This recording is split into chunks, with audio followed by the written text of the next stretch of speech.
This is one of the most mass appealing leather fragrances out there. You wanna know why? It doesn't smell like leather.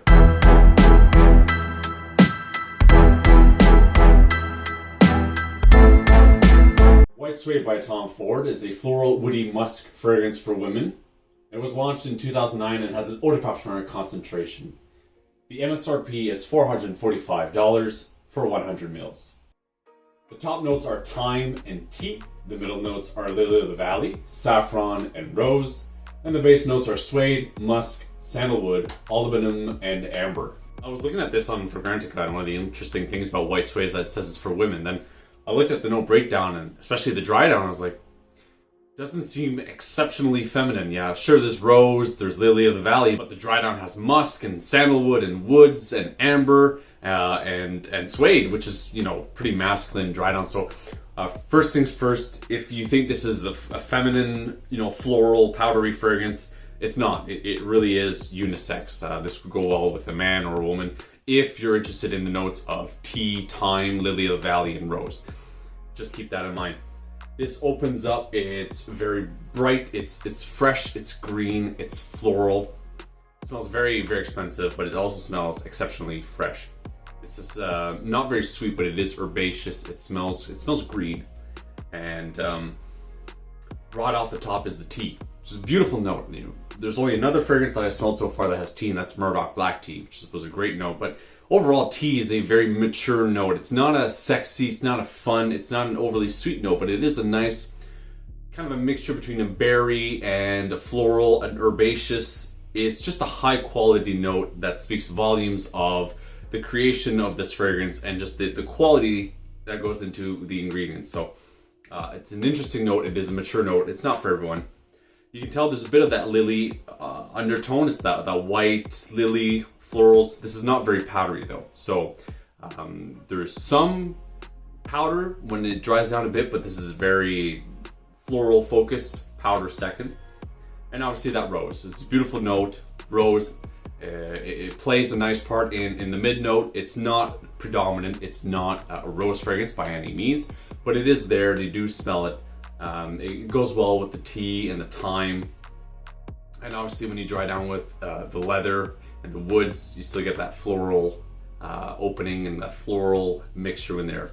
If you didn't hear me speak about leather much in the past 1 minute, it's because this is really not a leather fragrance. Oddly enough, it says white suede. There's suede, but they hit it all the way down in the base.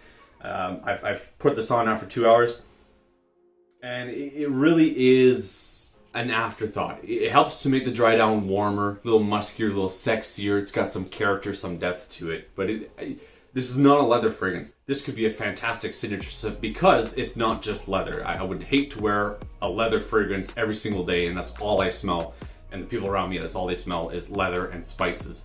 It would get tiring, quite honestly. This is very subdued. This just helps in the dry down to make it warmer, muskier, sexier, a little more, some character, some depth to it. But again, I can't stress this enough. This is primarily a floral fragrance.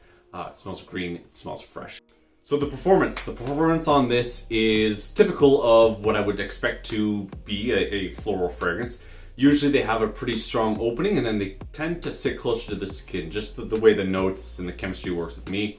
And I find in other people as well, fragrances that have a predominantly floral composition tend to sit closer to the skin, but because of that dry down with the amber and the woods and the leather, it does last a long time on your skin. I got over 9 hours on my skin, so it's great because if you want to wear this in the office as a day scent, as your office clean scent, well, it's perfect. It's going to last you the whole workday. So it's a close projection. It's a bright opening, close projection, and about 9 to 10 hours of longevity. So great performance overall. Where would I wear this? Well, this could be a great unique signature scent. Obviously that tea note and that rose with the lily, it is some unique notes that you don't smell in every fragrance out there. And this is a fragrance that smells mature. So if you're someone who's older, obviously, who can afford such a beautifully high price tag for such a beautiful creation, this might be for you. I could wear this in the office as well. It's a close projection. You're not going to be, choking out Sandra in HR. This is not sexy. This is not sweet. I would not wear this on a date. I would not wear this on a night out because you don't have the projection for that. You could definitely dress this up. It's got the character for it. It's got the notes for it. Rose is a very formal fragrance. and obviously with the amber and the woods, it's very easy to dress that up. So wear this out to a nice event, obviously, if you want. You'll do well there. Here's my final review. I like to rate my fragrances in 3 categories: the performance, the versatility, and the creation overall. The performance is solid. It gets a nice 7.5 out of 10. Close projection, which works well for this nature of the fragrance, with fantastic longevity. I can't complain here, but obviously you do pay a lot, so make sure it is something that you really enjoy. I'd say definitely want to sample it before you get it, because it is a heavy chunk to pay, and if you're not going to enjoy it, unfortunately you're going to be out a lot of change. The versatility. This is not necessarily a versatile fragrance. Yes, it is pretty appealing. It's not offensive. It's not extremely bold, but the nature of the notes, the price, this means it's probably more of a mature scent. Rose, lily, tea, and thyme. This is not necessarily a sexy high school, playboy, college type of fragrance. It's not a dating fragrance. It's not a clubbing fragrance, but it is someone who's, in their 40s, 50s, 60s. They're going out, they're in the office, around the house. That's their signature scent. It's unisex, would work well with men and women. Obviously, if you do enjoy those notes, it's gonna go well for you, but this is definitely a unisex fragrance. It's not just for women. So for versatility, I'm gonna give this a 7 out of 10. And lastly, the creation, just how the notes just blend well together, and the artistic creation of the fragrance. I'm gonna give this a nice 7.5 out of 10. I think they do work very well together. All the notes are well balanced. There's nothing that stands out. The opening is predominantly floral. The dry down helps to bring out some of that warmer suede. The musks, the amber, it's a little more fun. It's a little more masculine.